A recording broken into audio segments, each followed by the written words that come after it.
사무엘상 16장 21절에서 23절까지 하나님의 말씀 같이 봉독하겠습니다.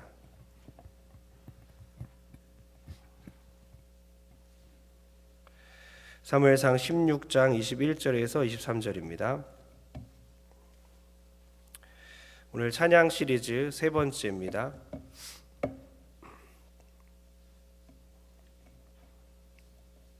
첫 번째는 우리 지난주 오후에 찬양이란 무엇인가 나눴고요. 또 두 번째는 지난주 금요일에 찬양은 찬양의 비결은 감사이다. 찬양하는 삶의 비결은 감사이다 나눴고요. 오늘 세 번째는 찬송의 힘입니다. 찬송의 힘. 다 같이 사무엘상 16장 21절에서 23절까지 합독하겠습니다. 시작. 다윗이 사울에게 이르러 그 앞에 모셔섬에 사울이 그를 크게 사랑하여 자기의 무기를 드는 자로 삼고 또 사울이 이새에게 사람을 보내어 이르되 원하건대 다윗을 내 앞에 모셔 서게 하라. 그가 내게 은총을 얻었느니라 하니라. 하나님께서 부리시는 악령이 사울에게 이를 때에 다윗이 수금을 들고 와서 손으로 탄즉 사울이 상쾌하여 낫고 악령이 그에게서 떠나더라. 아멘. 오늘 찬송의 힘에 대해서 오늘 하나님의 말씀 전하겠습니다. 여러분, 음악에는 힘이 있어요. 음악은 힘이 있습니다. 좋은 힘과 나쁜 힘이 있어요. 음악은 우리에게 영향력을 끼칩니다. 나쁜 영향력과 좋은 영향력을 끼칩니다. 여러분, 인류가 타락한 후에 살인을 저지른 가인의 후예들이 음악을 하기 시작했고 그 이후로 사단이 그 음악을 통해서 세상을 노래하게 하고 세상을 숭배하게 하였습니다. 음악의 힘을 과소평가하시면 안 돼요. 여러분, 음악에는 힘이 있습니다. 우리가 상상하는 것 이상으로 우리의 삶에 영향을 미치고 있습니다. 이따가 우리가 찬양을 부를 텐데 그 찬양이 오늘 자기 전까지 막 맴돌기도 합니다.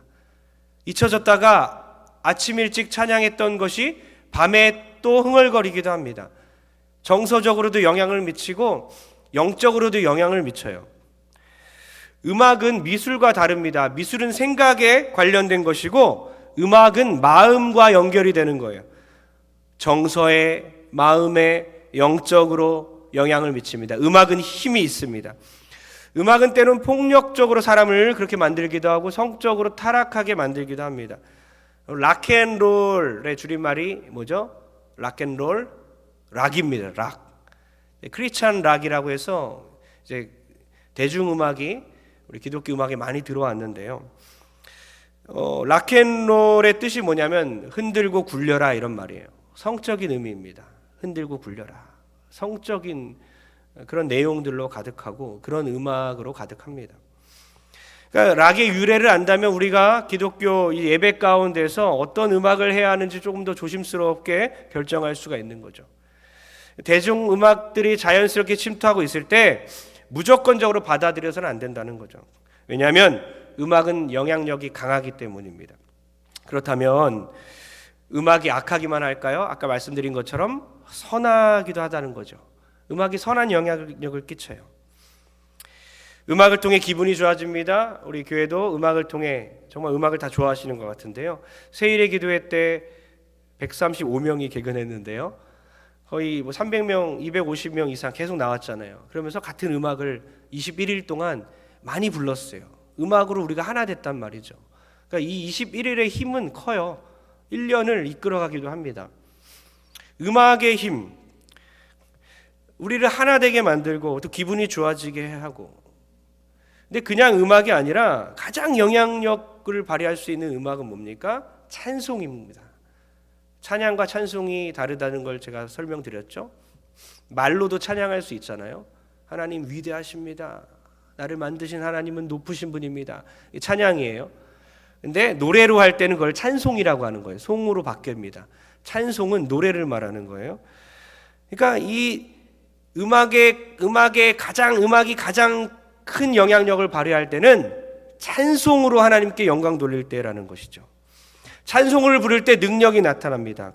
노래를 통해 하나님께 영광을 돌릴 때 음악으로 하나님을 찬양할 때에 놀라운 능력이 일어나서 세상이 줄 수 없는 평안이 우리에게 임하고요, 세상이 알 수 없는 그 기쁨을 우리에게 주기도 하고요, 세상 음악이 줄 수 없는 영적인 치유와 회복이 있게 된다는 거죠.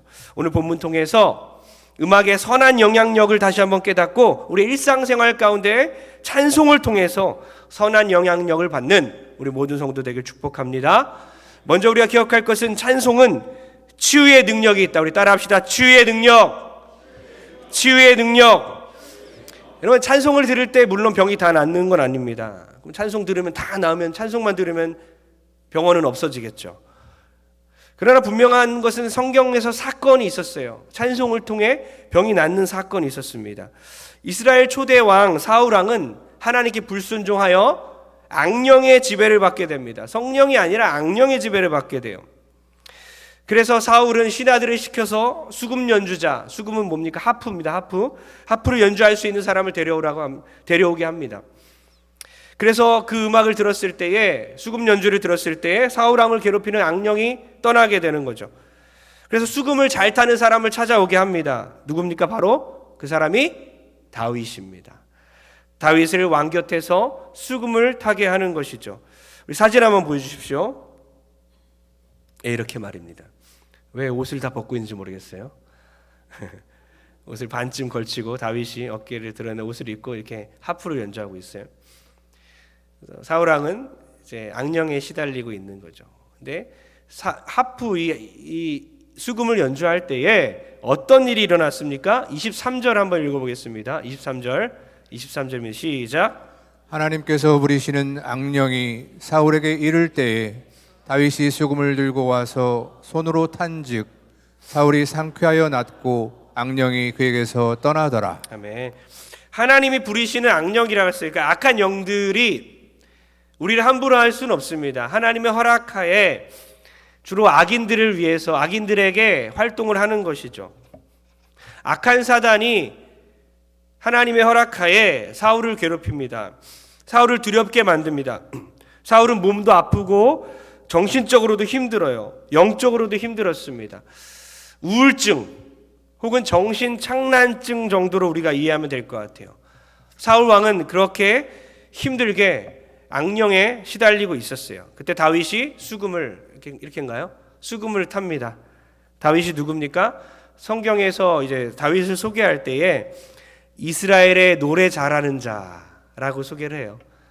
그러니까 노래 잘하는 분들, 아까 우리 추봉련 지사님, 기타 등등 우리 노래 잘하는 분들 많잖아요.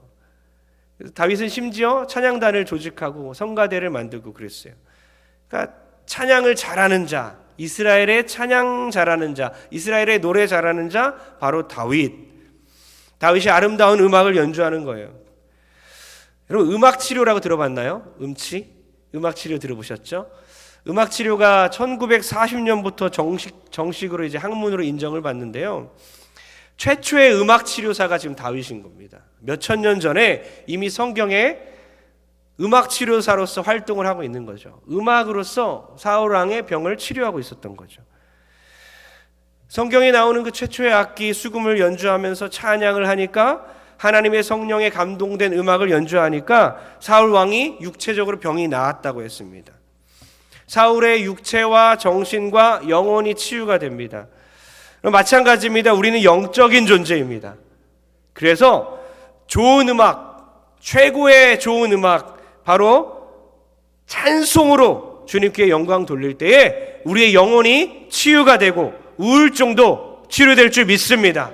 하나님께 찬양을 드리십시오. 내가 우울하다, 정신적으로 힘들다, 주님께 찬양하고 주님께 영광 돌릴 때에 주님께서 치유시키실 줄 믿습니다.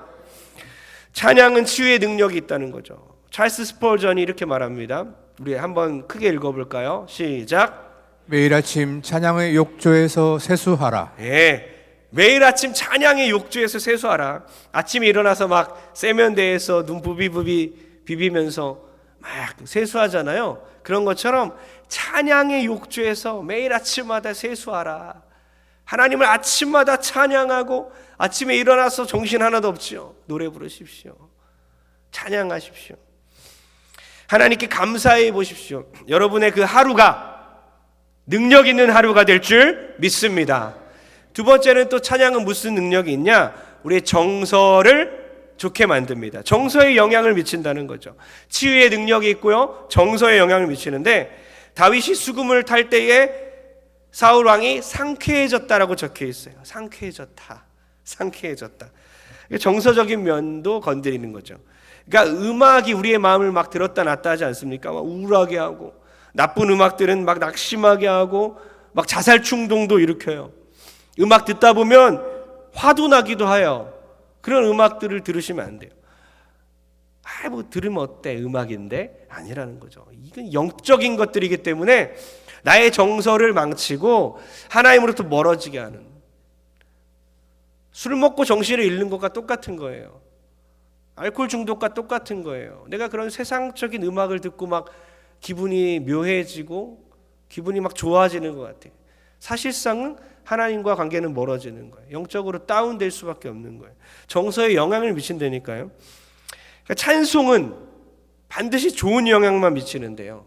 그러니까 찬송을 불러야 되는 거예요. 찬송을 부를 때 우리의 정서에 영향을 미쳐서 기분이 좋아지고 정서가 좋아진다는 거죠. 그러니까 아이들에게도 자녀들에게도 계속 찬송을 들려줘야 되는 거예요. 계속 세상 음악만 들려주면 안 돼요. 교회 나오는 건 너무 좋은 거죠. 교회 나와서는 찬양을 들을 수밖에 없잖아요. 교회 나와서 뿐만 아니라 자주 매일 하나님을 찬양하고 찬양을 듣게끔 해야 되는 거예요. 이게 아무것도 아닌 것처럼 여기서는 안 되는 거예요. 집안에 흐르는 음악들이 요리할 때에, 음식 먹을 때에, 집안에 가족들이 다 모여있을 때 찬양이 흘러가야지, 세상 노래가 막 흘러가서 막 다 춤추고 있는 게 아니라 하나님의 찬양이 막 들려지고 온 가족이 함께 부를 수 있는 찬양이 들려져야 되는 거죠. 은혜 얼마나 좋아요. 은혜, 모든 것이 은혜, 온 가족이 은혜 하면서 찬양하는 거예요.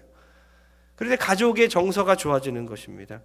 저는 마음의 두려움이 찾아올 때마다 반드시 기도해요. 그냥 이겨내지 않아요. 두려움이니까 이겨내야지. 이거는 인간적인 방법이에요. 기도하면서 찬송을 부르면요, 두려움이 사라집니다. 근심과 걱정이 사라집니다. 고등학교 때부터 늘 불러왔던, 제가 가장 좋아하는 찬양인 것 같아요. 주를 찬양하며 나 이제 고백하는 말, 주를 찬양합니다. 나의 모든 것 되신 주님께. 아시는 분? 손을 높이 들고 나 이제 고백하는 말, 주를 사랑합니다. 오 거룩하신 주의 이름, 거룩하신 주의 이름, 주의 이름 높이 올리세. 할렐루야. 잊을 수가 없어요. 고등학생 때 뭐가 그렇게 힘든지, 고등학생 때 왜 힘들었던지 기억도 잘 안 나는데요, 침대 머리맡에 찬양 30개인가 60개가 있었어요. 악보 살짝 그려서 아주 조그만 카드처럼 있어요. 누가 옛날에 선물한 것 같아요.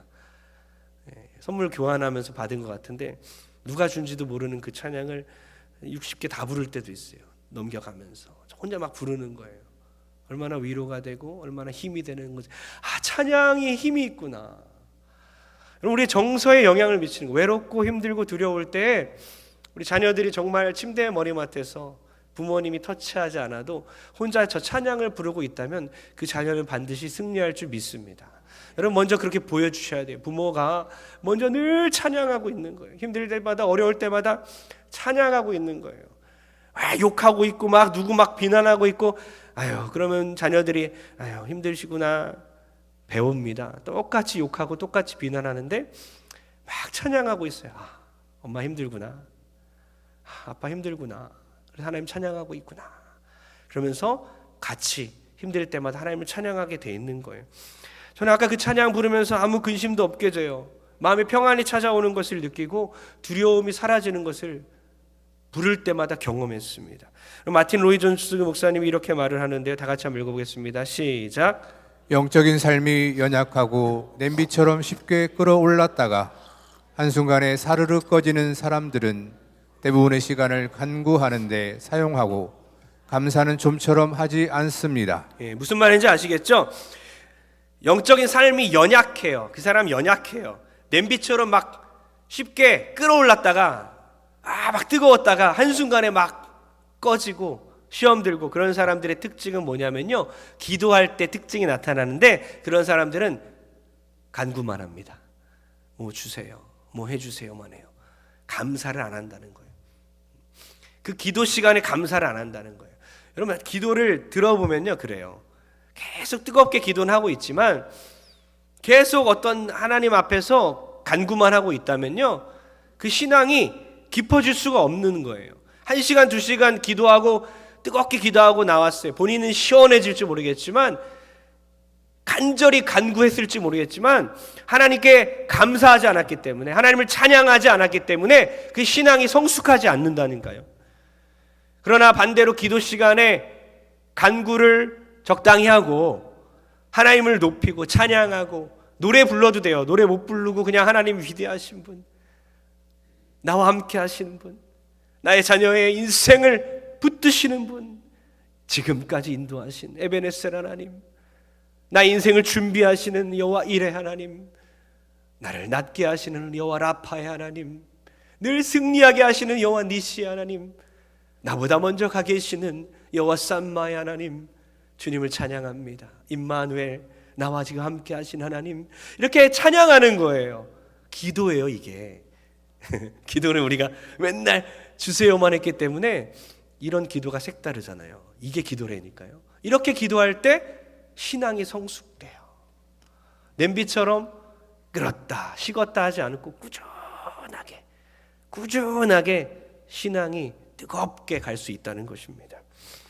여러분, 간구만이 아니라, 그래서 뜨겁게 달아올랐다가 식어버린 냄비 같은 신앙이 아니라 기도의 골방에서, 기도의 굴에서 걸어다니면서 노래로, 말로 하나님께 감사하고 찬양 올리는 여러분 되길 축복합니다. 그럴 때에 두려움이 사라지고 상쾌해지고 평안해지고 담대해지고 용기가 생길 줄 믿습니다. 세 번째는요, 마지막은 찬송은 영적인 승리를 가져다 줍니다. 첫째 뭐라 그랬죠? 찬양은 우리를 치유한다 그랬어요. 두 번째 뭐라고요? 정서적으로 좋게 만드는 거예요. 세 번째 뭐라고요? 영적으로 승리하게 합니다. 치유하고 정서적으로 좋게 하고 영적인 승리를 가져다 주는 거예요. 다윗이 수금을 탔습니다. 하나님을 찬양합니다. 악령이 떠나가요. 승리를 말하는 거예요. 오늘날 우리의 몸속에 악령이 있을까요? 없을까요? 없습니다. 거의 없어요. 예수는 온전히 믿고 하나님을 온전히 신뢰하고 주 안에서 예수님을 온전히 시인했을 때 성령이 우리 안에 내주하게 되는 거예요. 성령님 우리 안에 계시는 거예요. 여러분, 악령이 우리 안에 없다고 해도 우리가 실패의 인생을 살아갈 수가 있어요. 늘 낙심해 있고 부정적인 생각하고 살고 입에서 맨날 비난이 쏟아져 나오면 실패한 인생이에요. 그러나 찬양하기 시작하면 어떤 일이 일어납니까? 영적인 패배가 아니라 영적인 승리를 하게 됩니다. 학교에서, 직장에서, 가정에서, 교회에서 찬송을 부르며 영적으로 승리하며 나가야 되는 것입니다. 우리의 모든 싸움은 영적 싸움입니다. 적들이 가득 차 있어요. 도저히 이길 수 없는 불가능한 그런 싸움입니다. 그러나 우리가 찬양할 때 우리가 승리할 줄 믿습니다. 찬양이라니 때로는 이게 작전입니까? 이게 무슨 작전입니까? 영적인 싸움인데 무슨 작전이 있어야 되잖아요. 근데 찬양이 작전도 필요 없이 찬양할 때 승리한다니까요. 어떤 작전도 세울 수 없을 만큼 막막한 상황 가운데 그때 찬양을 부르자는 거죠. 미국의 콜디치 대령이 이런 말을 했어요. 어떤 계획도 어떤 작전 계획도 실제로 적을 만나면 쓸모 없어진다. 그러니까 솔직히 실제 전투 현장에서는 작전들이 쓸모가 없다는 거예요. 그래서 실제로 1980년대에는 미국에서 이제 군사 계획을 다 수정했어요. 군사 작전 계획들을 절차를 다 수정하고 지휘관의 의도라는 새로운 개념을 도입했습니다. 그러니까 작전대로 하지 말고 그때 상황에 따라서 지휘관의 의도대로 하라는 거예요. 적들을 만나니까 작전들이 다 쓸모없게 되는 거예요. 시시각각 변하는 그 상황 가운데 적들을 이길 수가 없다는 거죠. 우리의 인생이 이와 같아요. 영적인 전쟁입니다. 우리 인생의 많은 계획들을 우리는 세우며 살아가고 있어요. 장애물을 만납니다. 우리의 모든 계획들이 다 무너집니다. 내가 어떻게 살아야지, 어떻게 준비해야지, 초등학생 때까지 이렇게 살고, 중학교 때 이렇게 공부하고, 고등학생 때 이렇게 공부하고, 대학은 이렇게 가고, 취업은 이렇게 하고, 30, 40대는 이렇게 해야지, 결혼은 이때 해야지, 50대, 60대는 이렇게 해서 노후 생활을 이렇게 해야지, 70대 넘어가면 이제 좋은 나라 가서 그냥 즐기며 살아야지, 뭐 여러 가지 계획들을 세우지만 우리 인생 가운데 건강 계획도 그렇죠. 이렇게 건강하게 끝까지 살아야 되겠다. 모든 재산에 대한 계획과 자녀 계획과 건강 계획과 노후 계획, 우리의 모든 계획들이 인생의 모든 문제를 만날 때 다 무너진다는 거. 하루아침에 다 쓸모없어요. 와장창 무너집니다. 모태신앙으로 쌓아온 그 신앙의 그 두터운 벽들도 다 와르르 무너지는 거예요. 여지껏 쌓아왔던 그 신앙들도 하루아침에 그 적들을 만나면, 문제들을 만나면 다 무너지는 거예요. 그냥 옛날 그 하나님 몰랐던 시절로 그냥 돌아가는 겁니다. 그때 찬양을 부르십시오.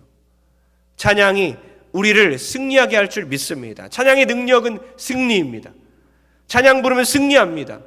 영적인 승리를 가져다 주는 게 바로 찬양의 힘이에요. 남유다의 여호사밧 왕은 찬송을 불러서 싸움에서 승리했어요. 많은 군대가 몰려옵니다. 큰 무리라고 성경 기록해요. 여호사밧과 남유다 백성들은 두려워 떨었습니다. 너무나 많은 그 적들이 막 공격하러 오는 거예요. 하나님의 백성들은 두려워했습니다. 여호사밧 왕은 두려워했습니다. 금식을 선포합니다. 하나님을 막 찾아요. 그러면서 뭘 하는지 아십니까? 군사작전을 피고 여러 가지 준비를 하고 싸울 계획을 세우고 그게 아니었던 거예요. 역대하 20장 21절 22절에 뭘 하고 있는지 나옵니다. 다 같이 시작. 백성과 더불어 의논하고 노래하는 자들을 택하여 거룩한 예복을 입히고 군대 앞에서 행진하며 여호와를 찬송하여 이르기를 여호와께 감사하세. 그의 인자하심이 영원하도다 하게 하였더니 그 노래와 찬송이 시작될 때에 여호와께서 복병을 두어 유다를 치러 온 암몬 자손과 모압과 세일산 주민들을 치게 하심으로 그들이 패하였으니. 아멘. 하나님을 신뢰하라 라고 외친 후에 뭐랍니까? 찬양대를 조직합니다. 우리 찬양대 있잖아요. 가운을 입힙니다. 찬양대를 조직하고 가운을 입히고 앞으로 먼저 나가라는 거죠. 앞장서서 하나님을 찬양하는 거예요. 여호와께 감사하세. 그의 인자하심이, 그의 그 영원한 변치 않는 사랑이 영원하심이라. 하나님을 찬양합니다. 그러자 하나님이 일하십니다. 그리고 적들을 다 물리치게 되는 것입니다. 그러니까 작전이고 뭐고 없어요. 막막합니다. 도저히 내 힘으로 승산이 없을 때 있지 않습니까? 막막합니다. 살기 힘들어요. 이거 죽어야 되나? 지난주 제자반 우리 시작하면서 남자들끼리 나눔하는데요. 정말 엄청난 일들을 겪으셨어요. 정말 죽어야 되는 건가? 이런 경제적인 위기, 육체적인 병, 정말 수많은 그 인생의 굴곡들을 50대 중반, 지금 60대신데 겪고 오셨더라고요. 정말 아무것도 할 수 없을 때에, 막막할 때에, 도저히 내 힘으로 승산이 없을 때에 뭘 하라고요? 그 싸움에서 찬양을 부르십시오. 반드시 승리하게 될 줄 믿습니다. 만약에 찬양할 때 좋은 일이 안 생길 수 있어요. 찬양을 불러요. 우리의 삶에 늘 행복만 옵니까? 아니잖아요.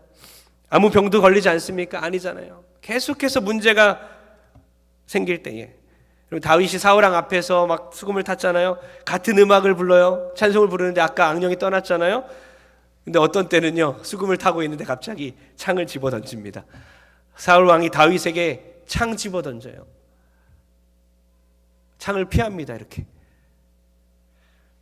어떻게 이럴 수가 있나. 똑같은 찬양을 했는데 악령이 떠나가고 막 정서적으로 영향 미치고 좋은 영향 미칠 때도 있는데, 어떤 때는 음악을 하고 똑같은 찬양을 부르는데 똑같은 음악을 하고 있는데 사울 왕이 갑자기 칼 집어 던져, 창 집어 던져요. 그때부터 다윗이 도망가기 시작하죠.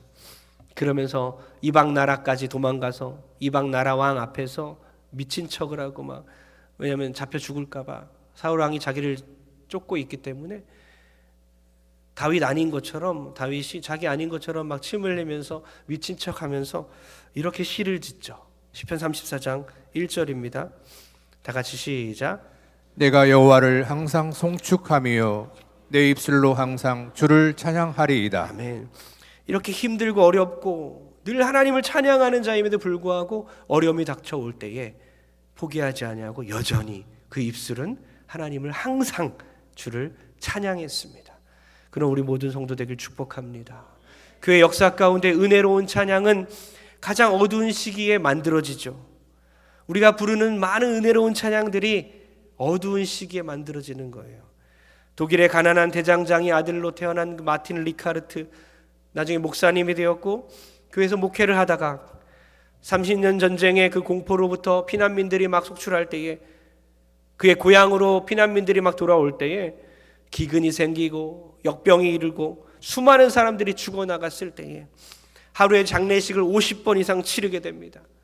그 목사님이 그렇게 힘든 시기를 경험하면서 이 찬양이 나오는 거예요. 찬송가 66장이죠. 다 같이 한번 읽어볼까요? 시작. 다 감사드리세 온 마음을 주께 바쳐 그 섭리 놀라워 온 세상 기뻐하네. 예부터 주신 복 한없는 그 사랑 선물로 주시네 이제와 영원히. 아멘. 이 감사의 찬양, 이럴 때 하나님이 그를 승리하게 하셨습니다. 우리도 힘들고 어려울 때에 낙심하지 아니하고 우리의 입술은 항상 주님을 찬양하여 반드시 승리를 얻는 여러분 되길 축복합니다. 정리합니다. 찬송은 우리로 주님을 붙들게 하고 절망의 수렁텅이에서 하나님께 감사하게 만들고, 찬양을 부를 때 영적인 승리를 가져다 주는 거예요. 그러니 여러분 침체되어 있지 마시고 하나님 찬양하십시오. 노래만, 세상 노래만 부르지 마세요. 유행가도 가끔 부르는 거지 온 마음과 온 몸에 막 덕지덕지 붙어 있는 분들이 있어요. 움직일 때마다 흥얼흥얼 유행가가 막 쏟아져 나오고 늘 흥에 차서 유행가만 부르는 분들이 있어요. 정말 하나님의 사람은 그런 사람 아닙니다. 건드리면 찬양이 나와요. 여러분 컬러링도 직분이 있는 분들은 찬양으로 바꿨으면 좋겠어요. 제 컬러링이 뭔지 확인을 못 해봤어요. 없나요? 제가 제 걸 안 들어봐서, 전화를 안 해봐서. 컬러링에 돈을 쓰겠다면 찬양을 사는데 돈 쓰세요. 얼마 안 되니까. 다만 맨날 트로트 하면서 그분을 전화하면 항상 그 트로트 들을 수 있어. 그게 아니라 그분께 전화하면 찬양이 들려야 되잖아요. 찬양. 그분한테 전화하면 찬양 들을 수 있어. 늘 우리의 몸과 마음에 찬양이 덕지덕지 붙어 있어서 늘 찬양으로 승리한 여러분 되길 축복합니다. 찬송 부를 때에 능력이 나옵니다. 찬송을 부르는 사람은 지지 않습니다. 결론 내립니다. 찬송하면 뭐라고요? 육체가 치유되고 정서적으로 치유되고 영적으로 승리할 줄 믿습니다. 저는 군대에 가서 군대에서 또 유학 가서 힘들고 외로울 때마다 주님을 많이 찬양했어요. 찬양을 많이 알잖아요. 그래서 저는 정말 80년대 음악부터 요즘 찬양까지 많이 알아요. 요즘 거는 좀 어려워서. 근데 80년대, 90년대, 2000년대 찬양, 많은 물소리, 다윗과 요나단, 경배와 찬양시 다 전부 다 너무 많이 불렀습니다. 찬미예수 들어보셨죠? 찬미예수 천곡 나오잖아요. 그 천곡을 다 불러요. 교회에서 피아노 치는 사람이 있으면 같이 계속 넘기면서 부르는 거예요. 그러니까 군대 갔을 때, 유학 갔을 때 찬양이 머릿속에 늘 있고 마음속에 있기 때문에 부르게 되잖아요. 외로울 때 트로트 듣고 발라드 듣습니까? 불쌍한 그리스도인들이요. 하나님을 찬양할 때 외로움이 사라집니다. 세상 노래를 들어야 마음이 평안해지는가? 안타까운 우리 동선의 식구들이요. 하나님을 찬송할 때 참 평안 주십니다. 찬양대 앞세우고 찬양했던 여호사밧과 유다 백성들처럼, 하나님을 찬양했던 그 다윗처럼 찬송 부르며 나갈 때 주님께서 우리의 인생에 승리를 가져다 줄 줄 믿습니다. 우리 에픽 퀴즈세요. 에픽키. 내가 할 수 있는 것은 오직 감사와 기도, 두 손을 높이 들고 주께 감사하네. 내가 할 수 있는 것은 오직 감사와 기도, 두 손을 높이 들고 주께 감사하네. 찬양팀 나오십시오. 완전하신 나의 주, 의의 길로 날 인도하소서. 행하신 모든 일 주님의 영광 다 경배합니다. 다시 한번 완전하신 주님을 찬양합니다.